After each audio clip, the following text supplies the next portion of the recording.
Grandmother Galina lived in a quiet village where everyone knew each other. The children loved her very much for her kindness, and the adults always treated her with special reverence. But recently the neighbors began to notice that Grandmother Galina walks somehow slumped, sad. Something must have happened to her. She was always so cheerful, but now she is not herself, people thought. Grandmother began to go out less and less often. When you knock at her door does not open, how to say hello to her, and in response only silence. A month flew by like that, but the villagers did not recognize their former grandmother. Grandmother Galina lived alone for 25 years already. Her husband died, she had no children or grandchildren, no one even could look after her. Neighbors were worried about Grandmother Galina's condition and decided to find out what was wrong. Maybe she was pining for someone. She lived all alone. One day Dima passed by the house of the grandmother and saw that she was sitting on the porch of her house, peeling fresh carrots from the garden. He decided to come up to his grandmother Galina and ask what had happened. Maybe he could do something to support her. But the grandmother is sitting and peeling carrots, not noticing anyone around her, as if she was alone in this world.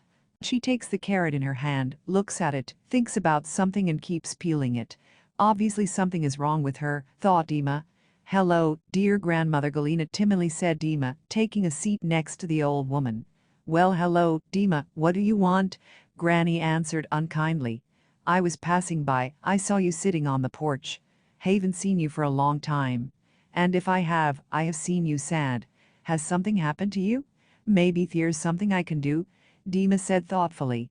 Sit down, come on, help Grandma to peel the carrots. It would be a good thing, said Grandma. Yes, of course. Let me finish it all myself, taking the carrots in his hand, said the boy.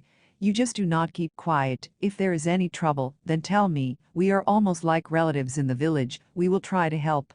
What are you pestering me for? Nothing has happened to me, Grandma Galina answered grudgingly and threw the carrots on the ground. Well, we can see that something is wrong. That cheerful grandmother, whom we all saw a month ago, disappeared somewhere. Where is she? Exclaimed the boy. Suddenly Galina's face broke into a smile. Look, you. How stubborn? Well, I'll tell you, I know that you will not calm down until you know. But first bring me some water.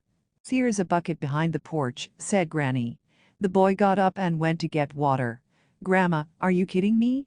The bucket is empty, no water, shouted the lad from behind the porch. Well, bring it if you don't have any, Grandma Galina answers. Dima quickly ran to the well, fetched water and headed back to his grandmother. He gave her a ladle of water and sat down next to her on the porch. The ghost has disappeared, said the grandmother. Who? Surprised Dima answered. At home, I said he hasn't been home for a month. Probably got sick somewhere and is lying down, poor thing. I think he needs my help, and I am looking for him, looking for nothing. I cannot find him. I looked everywhere, maybe I even heard him and has gone. Oh, my housekeeper is gone, my grandmother said sadly. Grandma Galina, I'm not a little boy anymore to tell me fairy tales. I ask you in all seriousness what happened, and you're telling me fairy tales about the housekeeper. Dima, maybe you can help me find him. I'm getting tired. Please run up to the attic and have a look there. I am too old to climb up to the attics, my joints are aching. Grandma Galina interrupted Dima. Come on, Grandma Galina, grumbled Dima and accidentally knocked over a bucket of water. You do not want to talk, do not talk. I'm out of here. Dima, if you've spilled a bucket of water, fill it with water and bring more, said grandmother at the end. Okay, obediently replied Dima and went to fill the bucket with water. Dima went to the bucket and found that there was no water in it. The bucket with which Dima went to the water pump and filled it to the brim was empty. What he saw made Dima a little dizzy.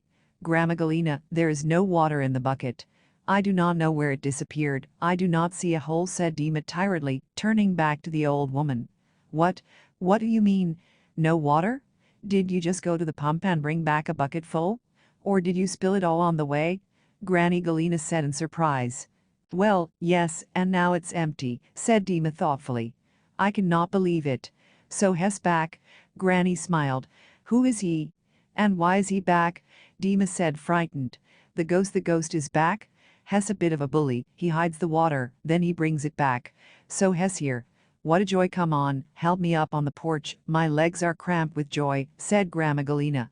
Dima obediently helped grandmother up on the porch and led her into the house. Once inside, Dima almost fainted from what he saw. The bucket was full of water. Thank you, Dima, you can go now. The grandmother pushed the boy out of the house. So it's true, isn't it? Dima was surprised. Come, come, the housekeeper is back, Granny Galina exclaimed happily and closed the door in front of Dima.